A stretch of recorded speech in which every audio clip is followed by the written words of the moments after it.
ચલો વિદ્યાર્થી મિત્રો,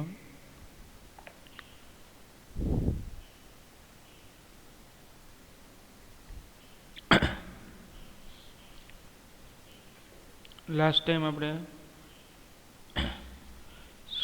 ઉદાહરણના દાખલામાં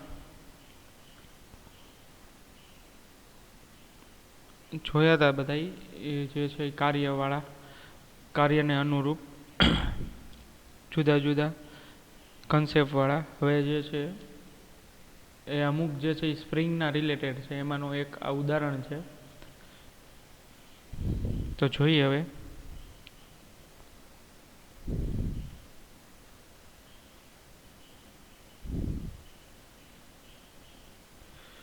ઉદાહરણ નંબર 7.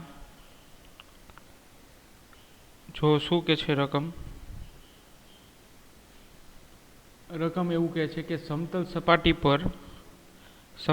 સપાટી પર v1 એટલે કે વેલોસિટી આપી છે 2 મીટર પર સેકન્ડ ની ઝડપથી ગતિ કરતો m એટલે કે m બરાબર 1 કિલોગ્રામ દળનો એક બ્લોક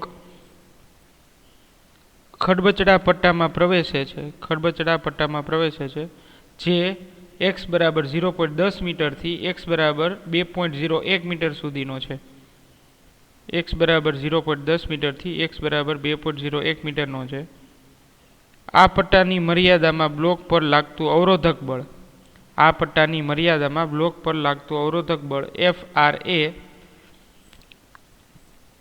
FR એટલે કે રેઝિસ્ટન્સ ફોર્સ, અવરોધક બળ એવી રીતે લીધું છે. એ x ના વ્યસ્ત પ્રમાણમાં છે, એટલે એક એવું સંબંધ આપ્યો છે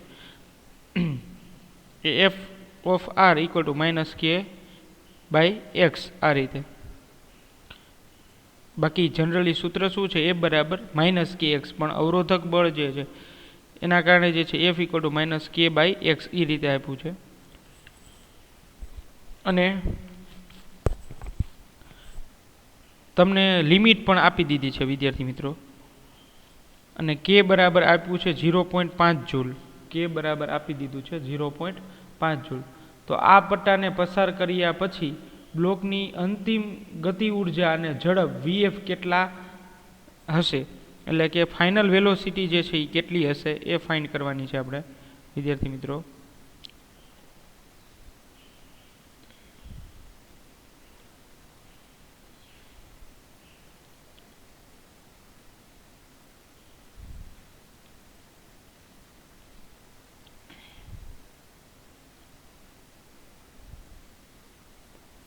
ચાલો, તો આપણે જે છે જે ડેટા આપેલા છે એના પરથી હવે કાર્ય ઉર્જા પ્રમેય પરથી આપણને ફાઇનલ વેલોસિટી જે છે એ મળી જશે, Vf મળી જશે.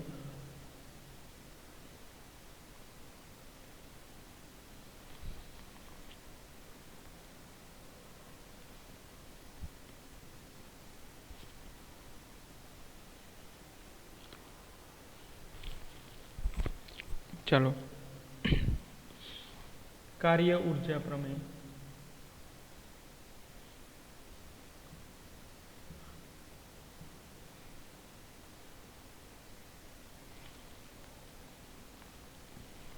એટલે કે delta K equal to W. તો કાર્ય ઉર્જા પ્રમેય શું કે છે? ગતિ ઉર્જામાં થતો ફેરફાર બરાબર કાર્ય, એવું થશે. તો KF minus KI equal to work જે છે એ કેટલું થશે? તો કે આપણે લિમિટ લેવી પડશે XI થી XF, એટલે ઇનિશિયલથી ફાઇનલ સુધી, એટલે અપર લિમિટ અને લોઅર લિમિટ. અપર લિમિટ જે છે એ XF છે, આ લોઅર લિમિટ XI છે. હવે we know that F equal to minus K by X. આપણે જાણીએ છીએ F equal to minus K by X થશે. તો એને જે છે આ ફોર્મ્યુલામાં એડ કરી દો, અને આપણે ફાઇનલ વેલોસિટી એટલે આને બરાબરની ઓલી બાજુ એટલે પ્લસ થઈ જશે. એટલે KF ઇક્વલ ટુ શું થશે? KI plus integration XI XF અને minus K by X into DX. હવે માઇનસ કે છે એ અચળાંક છે, જો 0.5 વેલ્યુ આપી દીધી છે, 0.5 જૂલ. તો ચાલો લખતા જઈએ. કે એફ ઇક્વલ ટુ કે આઈ એટલે હાફ એમ વી સ્ક્વેર, એટલે હાફ એમ વી સ્ક્વેર એટલે વી ઇનિશિયલનો સ્ક્વેર આપી દીધો છે, માઇનસ કે જે છે એ 0.5 છે. આ કે આઈ એ ગતિ ઉર્જાનો છે અને આ કે છે એ અચળાંક છે 0.5. તો કે અને 1/x નું શું થશે વિદ્યાર્થી મિત્રો? ln x એટલે log mod x એનું સૂત્ર છે 0.1 થી 2.01. હવે અપર લિમિટ ને લોઅર લિમિટ બંને એક સાથે આપણે મૂકી દઈએ સમીકરણમાં. અપર લિમિટ જે છે એ 2.01 છે અને લોઅર લિમિટ છે એ 0.1 છે, એટલે xi અને xf. ચલો તો અહીંયા આપણે લખી દો તમને, એટલે ભૂલ ન પડે, xi અને xf. ચલો સમજાય વિદ્યાર્થી મિત્રો? તો ફાઇનલ વેલોસિટી ગતિ ઉર્જા, final kinetic energy kf equal two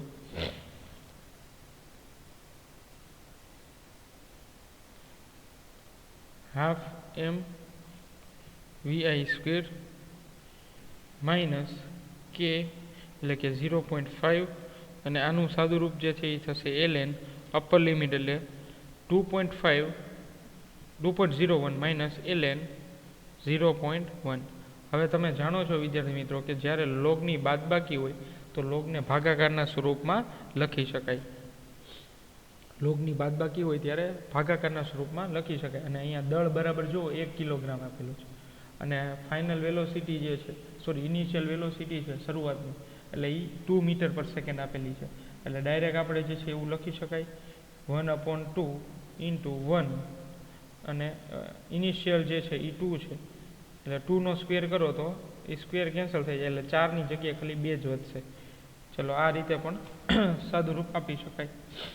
હવે 0.5 એટલે સ્ક્વેર કટ નથી થયો, પણ અહીંયા ટોટલ આન્સર જે છે એ 4 આવશે અને 4 2 નો સ્ક્વેર 4 થશે અને અહીંયા 2 સાથે જે છે એ સાદુરૂપ અપાશે, 2 ગુણ્યા 2 દુ 4 એટલે 2 ઉપર અને માઇનસ 0.5.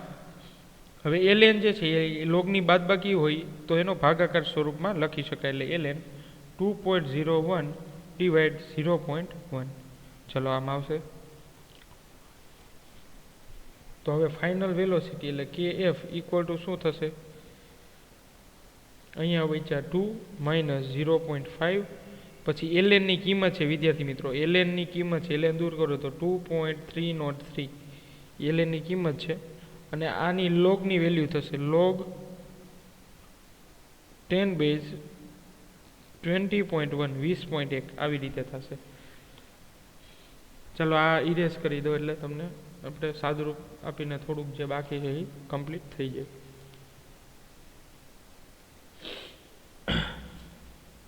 ચલો ત્યાંથી જે છે આપણે કન્ટિન્યુ કરીએ આ પોઈન્ટથી, અહીંયા લખું છું. ચલો તો kf ઇક્વલ ટુ શું થશે? 2 માઇનસ 1.5 થશે, કારણ કે આ બધાનું સાદુરૂપ આપશો 0.5 2.303 અને log 10 બેઝ 20.1 એ લોગમાં જોવાનું છે, લોગ બુકમાં જોવાનું છે. એટલે log 10 બેઝ 20.1 ઇક્વલ ટુ જે છે એની વેલ્યુ થશે 1.3032. ચલો એટલે 2 માઇનસ 1.5. તો હવે ગતિ ઉર્જાનું સૂત્ર m vf સ્ક્વેર, ચલો ઇક્વલ ટુ 2 માઇનસ 1.5 એટલે 2 માઇનસ 1.5 એટલે 0.5 આવશે અને અહીંયા vf નો સ્ક્વેર 2 સામે હોય ગયા એટલે 2 અહીંયા મલ્ટીપ્લાય કરું છું, ના છેદમાં દળ આવી જશે m. હવે દળ તો 1 કિલોગ્રામ છે એટલે એ ચલો કેન્સલ.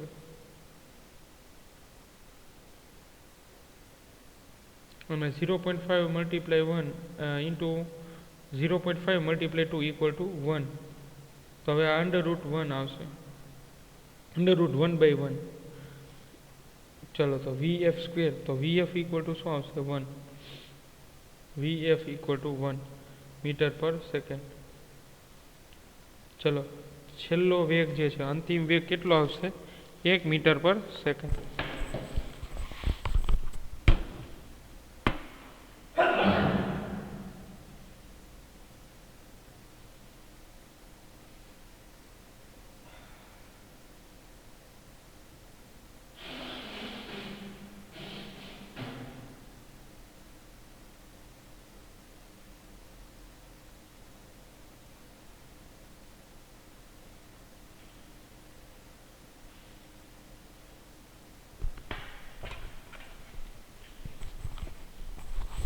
ચલો અંતિમ વેગ જે છે એ 1 મીટર પર સેકન્ડ આવશે. ચલો આ રીતે દાખલા જે છે એ તમે તૈયાર કરવાના રહેશે. કાર્ય ઉર્જા પ્રમેય વાળો દાખલો હતો. એના સિદ્ધાંતનો ઉપયોગ કરીને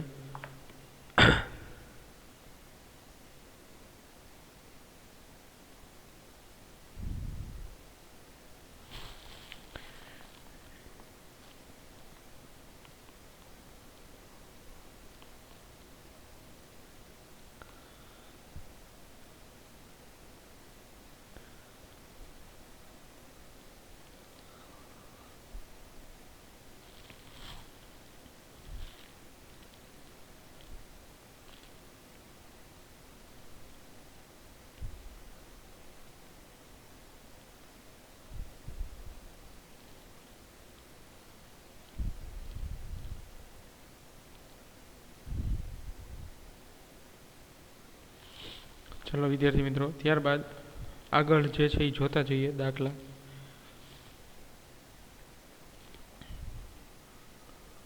કારના એક્સિડન્ટ અથડામણ, એના પછીનું ઉદાહરણ છે. કારના એક્સિડન્ટ અથડામણને તાદ્રશ્ય એટલે જોવા માટે, ટૂંકમાં પ્યોર ગુજરાતી યુઝ થયું છે. તાદ્રશ્ય એટલે જોવા માટે, ને અથડામણને તાદ્રશ્ય કરવા માટે, સિમ્યુલેશન કરવા માટે કારના જુદા જુદા સ્પ્રિંગ અચળાંકવાળી સ્પ્રિંગ સાથે કારોની અથડામણનો અભ્યાસ કરે છે. અને એવું એ તાદ્રશ્ય વિચારો કે જેમાં 18 કિલોમીટર પ્રતિ કલાકની ઝડપથી લીસા રસ્તા પર ગતિ કરતી 1000 કિલો દળની કાર સમક્ષિતિજ રીતે લગાડેલ 6.025 × 10³ ન્યૂટન પર મીટર સ્પ્રિંગ અચળાંકવાળી સ્પ્રિંગ સાથે અથડાય છે. સ્પ્રિંગનું મહત્તમ સંકોચન કેટલું હશે? ચલો વિદ્યાર્થી મિત્રો, તો સ્પ્રિંગનું મહત્તમ સંકોચન કેટલું હશે એ જોવાનું છે અહીંયા. એટલે સ્પ્રિંગ જ્યારે મહત્તમ સંકોચાય એટલે કે દબાય ત્યારે કારની ગતિ ઉર્જાનું સંપૂર્ણપણે સ્થિતિ ઉર્જામાં રૂપાંતરણ થાય છે. ચલો એટલે ગતિ ઉર્જાનું જે છે એ રૂપાંતરણ શેમાં થાય છે? સ્થિતિ ઉર્જામાં. લગભગ આપણે 3-4 લેક્ચર પહેલાં જ આ ટોપિક કરેલો હતો. કુલ ઉર્જા જે છે એનું સંરક્ષણ થાય છે, એટલે કુલ યાંત્રિક ઉર્જાઓ એનું સંરક્ષણ થાય છે. એટલે કોઈ પણ પ્રક્રિયા દરમિયાન કાં તો સ્થિતિ ઉર્જાનું ગતિ ઉર્જામાં અથવા તો ગતિ ઉર્જાનું સ્થિતિ ઉર્જામાં રૂપાંતરણ થાય છે, એટલે સ્થિર થઈ જાય છે. ચલો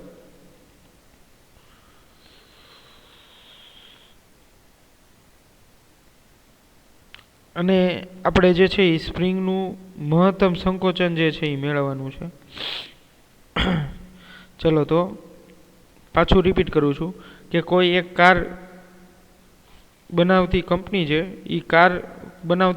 છે, એની કારની ક્વોલિટી સારી કરવા માટે જુદા જુદા સ્પ્રિંગવાળી જે છે અચળાંકવાળી સ્પ્રિંગનો યુઝ કરીને અભ્યાસ કરે છે. અને એ દરમિયાન એ 18 કિલોમીટર પ્રતિ ઝડપથી એ લીસા રસ્તા પર 1000 કિલોગ્રામ દળની કાર સમક્ષિતિજ રીતે લગાડેલ કોઈ એક સ્પ્રિંગ છે અચળાંક ધરાવતો, એ સ્પ્રિંગ સાથે અથડાય છે. અને સ્પ્રિંગનું મહત્તમ સંકોચન કેટલું થાય ને એ આપણે ફાઇન્ડ કરવાનું છે વિદ્યાર્થી મિત્રો.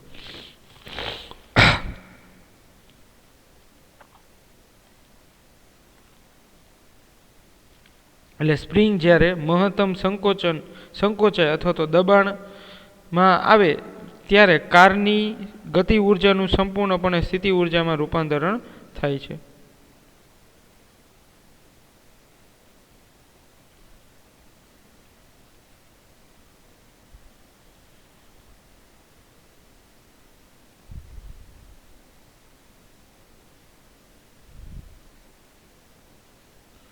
ચલો જો કે બરાબર હાફ mv² ઉપરથી આપણને ગતિ ઉર્જા મળી જશે.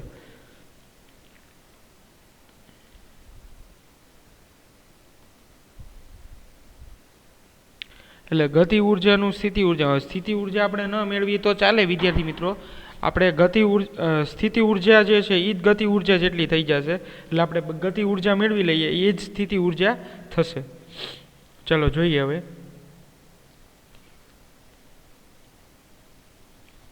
પેલા વેગ 18 કિમી/h છે, તો એને આપણે મીટર પર સેકન્ડમાં ફેરવવું હોય તો 18 ગુણ્યા કિલોમીટર અને મીટરમાં કન્વર્ટ કરવા માટે 1000 અને એને ભાગ્યા 3600. એટલે આ કેન્સલ થયા. અને અહીંયા જે છે 18 દુ 36 અને 5 દુ 10 એટલે v બરાબર મળી ગયા 5 મીટર/સેકન્ડ. ચાલો વેલોસિટી ફાઇન્ડ થઈ ગઈ. v = 5 મીટર/સેકન્ડ. ચલો ત્યારબાદ જે છે એ શું આપેલું છે વિદ્યાર્થી મિત્રો કે આ જે છે આપણને જે છે એ વેગ મીટર/સેકન્ડમાં મળ્યો. હવે આપણે ફાઇન્ડ કરવાનું છે ગતિ ઉર્જા, એટલે કે kinetic energy equal to potential energy. એ બે ઇક્વલ થશે કારણ કે કાઇનેટિક એનર્જીનું ગતિ ઉર્જામાં રૂપાંતર થશે. તો આપણે જે છે એ કે equal to kinetic energy find કરવી હોય તો હાફ mv² આવશે. તો કે ઇક્વલ ટુ હાફ માસ જે છે એ કેટલો આપેલો છે વિદ્યાર્થી મિત્રો 1000 કિલોગ્રામ. અહીંયા દળ જે છે એ આપી દીધો છે, અહીંયા ડેટા લખી દઉં તમને 1000 કિલોગ્રામ છે. તો માસ જે છે 1000 કિલોગ્રામ એટલે 10⁻³ લખી નાખું. અને વેલોસિટી જે છે એ 5 મીટર/સેકન્ડ પણ એનો સ્ક્વેર છે. તો સાદુરૂપ આપીએ વિદ્યાર્થી મિત્રો તો શું બનશે કે ઇક્વલ ટુ 5નો સ્ક્વેર થશે 25 ગુણ્યા 10⁻³ ના છેદમાં 2 એટલે 12.5 આવશે ને. 24 12 દુ 24 ને 0.5 એટલે 25 એટલે 12.5 ગુણ્યા 10⁻³ અથવા તો 1.25 ગુણ્યા 10⁻⁴ એવું પણ લખી શકાય, આટલા જૂલ. તો આ જ વિદ્યાર્થી મિત્રો શું થઈ પોટેન્શિયલ એનર્જી એટલે v. એટલે v ઇક્વલ ટુ કે ઇક્વલ ટુ 1.25 ગુણ્યા 10⁻⁴ જૂલ. ચલો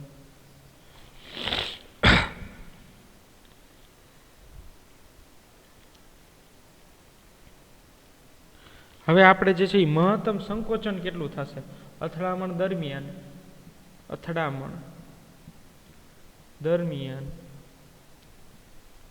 થતું મહત્તમ સંકોચન. ચલો રેડી. અથડામણ દરમિયાન થતું મહત્તમ સંકોચન તો કેટલી સંકોચાશે તો કે v equal to half kx² m આ રીતે આવશે. તો v ઇક્વલ ટુ હાફ કે એટલે ગતિ ઉર્જા જે છે એ સ્થિતિ ઉર્જા એ જ સ્પ્રિંગનો અચળાંક છે. આ કે છે એ ગતિ ઉર્જા નથી, આ છે એ સ્પ્રિંગ અચળાંક છે. સ્પ્રિંગ અચળાંક લખી દો એટલે ભૂલ ના થાય. અને એ જ આપણે ફાઇન્ડ કરવાનું છે સ્પ્રિંગ અચળાંક. તો v ઇક્વલ ટુ હાફ અને કે એ આપણે ફાઇન્ડ કરવાનું છે અને x² એટલે x જે છે મહત્તમ સંકોચન સ્પ્રિંગ અચળાંક જે છે આપી દીધો છે આઈ થિંક. હા, સ્પ્રિંગ અચળાંક જે છે આપી દીધો છે એટલે અહીંયા એ પણ લખી નાખીએ. સ્પ્રિંગ અચળાંક કે ઇક્વલ ટુ 6.25 ઇન્ટુ 10⁻³ ન્યૂટન/મીટર. સ્પ્રિંગ અચળાંક એ આપી દીધો. મહત્તમ સંકોચન કેટલું થશે x જે છે એ ફાઇન્ડ કરવાનું, કેટલું સંકોચાશે કમ્પ્રેસ થશે. ચાલો તો xm² એને સબ્જેક્ટ કરીએ. કેટલું મહત્તમ સંકોચન થશે તો હાફ ઇન્ટુ 6. આને કરતા કરીએ એટલે એક જ minute.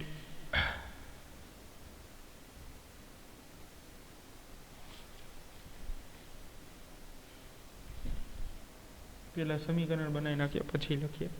x square m equal to 2v by k આવી રીતે થશે.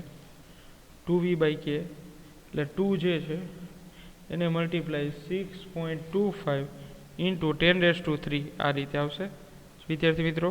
ત્યારબાદ કેની વેલ્યુ જે છે એ છે 6.25 ઇન્ટુ 10⁻³. એક જ મિનિટ, અહીંયા ખોટી વેલ્યુ મૂકી દીધી છે. ચાલો, અહીંયા જે છે એ v છે. v એટલે potential energy. Potential energy is nothing but kinetic energy, એટલે 1.25 ઇન્ટુ 10⁻⁴. ચાલો હવે સાદું રૂપ આપી દો.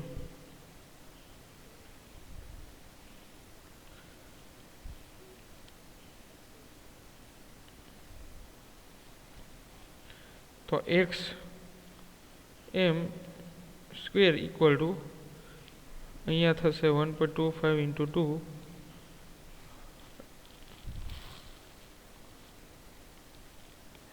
સાદું રૂપ આપી દઈએ એક જ મિનિટ કેલ્સીનો યુઝ કરીને. 1.25 ઇન્ટુ 2 2.5 ડિવાઇડ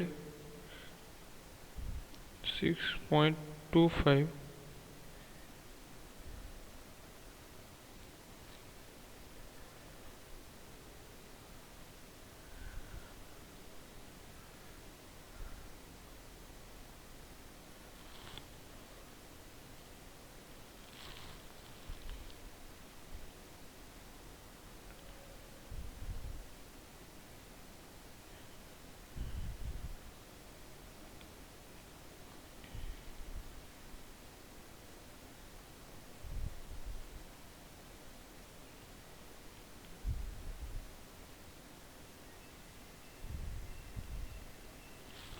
હવે અહીંયા ઘાતનું તમે જુઓ સ્વરૂપ, તો આ જે છે એ ઉપર જશે એટલે એક ઘાત વધશે. એક ઘાત એટલે 12.5 થશે. 12.5 ગુણ્યા 2 કરો. તમને કહેતો જાઉં છું એટલે તમારે પ્રોબ્લેમ ન થાય, તમે જાતે કરવું હોય તો. 12.5 મલ્ટીપ્લાય 2 એ 25 ડિવાઇડ 6.25 25 ડિવાઇડ 6.25 કરશો એટલે આવશે 4. અને એક્સ એમ તમારે ફાઇન્ડ કરવું છે એટલે અહીંયા વર્ગમૂળ લેવું પડશે, એટલે 4 વર્ગમૂળ એટલે એનું આન્સર આવશે 2 મીટર.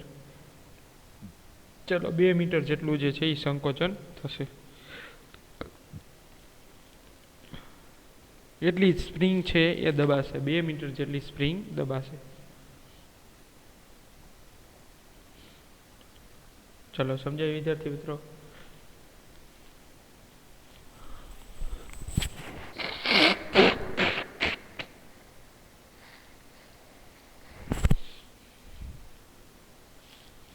તો આટલું જે છે એ સંકોચન થશે.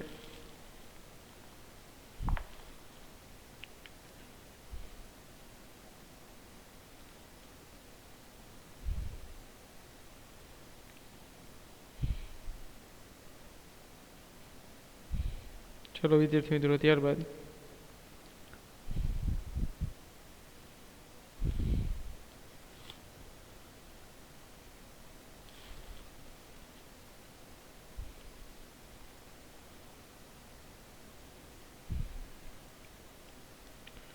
ચલો શું આપેલું છે? એક પદાર્થને યામ પદ્ધતિની ઝેડ અક્ષ પર ગતિ સીમિત રાખવા, એટલે ગતિ એટલી ને એટલી રાખવા, એફ જેટલું અચળ બળ લગાડવામાં આવે છે. એફ જેટલું અચળ બળ લગાડવામાં આવે છે, જે એફ બરાબર -i cap plus 2j cap plus 3k cap newton છે. અહીં i cap, j cap, k cap x y z અક્ષ પરના એકમ સદિશો છે. તો આ પદાર્થને ઝેડ અક્ષ પર 4 મીટર અંતર સુધી ગતિ કરવા માટે આ બળ વડે થયેલું કાર્ય જે છે એ કેટલું થશે? ચલો તો હવે એક તમે સમજો વિદ્યાર્થી મિત્રો કે ઝેડ અક્ષ ઉપર સ્થાનાંતર ખાલી ઝેડ અક્ષ ઉપર જ થાય છે. બળ જે છે એ ત્રણેય દિશામાંથી લાગે છે, પરંતુ સ્થાનાંતર છે એ ફક્ત ઝેડ અક્ષ ઉપર જ થાય છે. તો આવા જે દાખલા છે એ ખરેખર નીટની અંદર MCQમાં ઘણીવાર પૂછાઈ જાય છે આવા ટાઈપના. એટલે આ જે છે એ નીટ રિલેટેડ મટીરિયલ થશે તમારે MCQ. ચલો સમજાય તમને કે બળ જે છે એ તમને આ રીતે આપી દીધું છે, સદિશ F equal to minus I cap plus 2j cap plus 3k cap આવી રીતે. અને જ્યારે સ્થાનાંતર જે છે એ 0 0 4k કેપ આવી રીતે આપ્યું છે.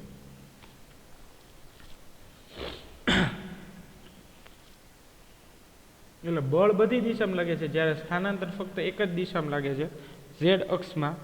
તો આપણે જે છે એ શું કરવું છે કે આ બળ વડે થયેલું કાર્ય, એટલે આપણે વર્ક ફાઇન્ડ કરવાનું છે વિદ્યાર્થી મિત્રો, કે કાર્ય કેટલું મળશે. હવે એના માટે તમે સૂત્ર જાણો છો વિદ્યાર્થી મિત્રો, બે સદિશનો અદિશ ગુણાકાર એટલે work equal to F dot D.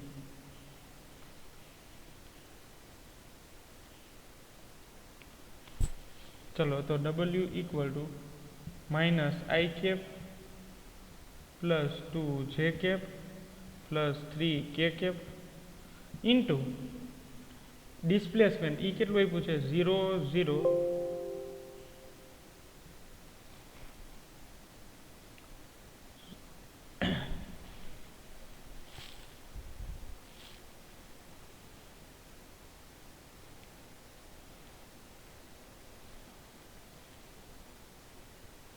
ચલો ડિસ્પ્લેસમેન્ટ છે 0 0 4k કેપ. તો x અક્ષનો ગુણાકાર y અક્ષનો ગુણાકાર ને z નો, તો આ તો 0 થઈ જશે, 0 સાથે મલ્ટીપ્લાય એટલે વર્ક ઇક્વલ ટુ શું આવશે 0 plus 0 plus 3k cap 4k cap એટલે 4 તેરીને 12 એટલે 12k કેપ. પણ હવે આ તો આપણે મૂલ્યમાં થઈ જાય, કારણ કે બે સદિશનો અદિશ ગુણાકાર એટલે k કેપ લખવાની જરૂર નથી. એટલે W ઇક્વલ ટુ શું આવશે 12 જૂલ એટલે 12 જૂલ. ચલો વર્ક ઇક્વલ ટુ આવશે 12 જૂલ. ચલો સમજાય છે વિદ્યાર્થી મિત્રો? તો આ ટાઈપના MCQ જે છે એ નીટના અંદર જે છે પૂછાવાની સંભાવના વધારે છે, આ ટાઈપના MCQ. પછી આમાં તમને ઘણીવાર ફોર્સની ડાયરેક્શન પણ અલગ અલગ આપે, તો આમાં તમે જુદા જુદા MCQમાં તમારી રીતે પ્રેક્ટિસ પણ કરી શકો છો. જેમ કે હું તમને એક પ્રેક્ટિસમાં આપું અહીંયા, તો તમને થોડો આઈડિયા આવે.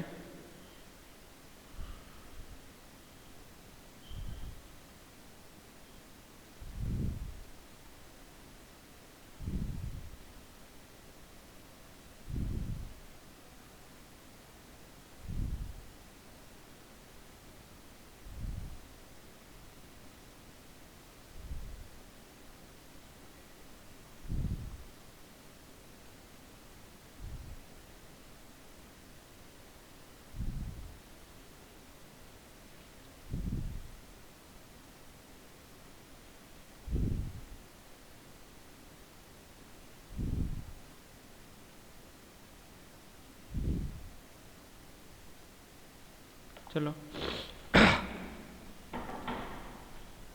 Suppose F equal two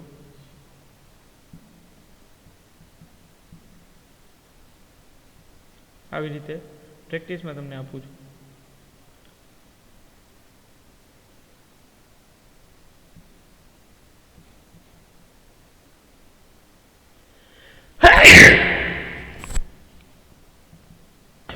zero કે કેપ આ રીતે. ચલો તો આનું વર્ક જે છે એ તમારે ફાઇન્ડ કરવાનું છે. તો આ જ મેથડથી થઈ જાય વિદ્યાર્થી મિત્રો.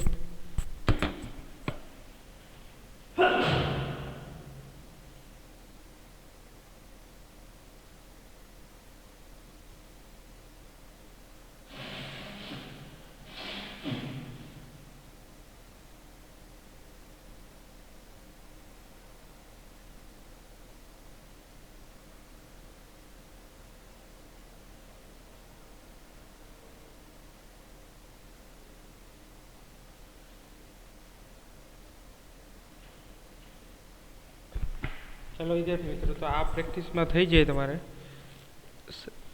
બીજા પણ તમે આની જેવા હોય એ પ્રેક્ટિસમાં દર્પણમાં હશે તો એ તમે થોડી કરતા જજો. ચલો તો નેક્સ્ટ લેક્ચરમાં આપણે જોશું બીજા સ્વાધ્યાયના દાખલા.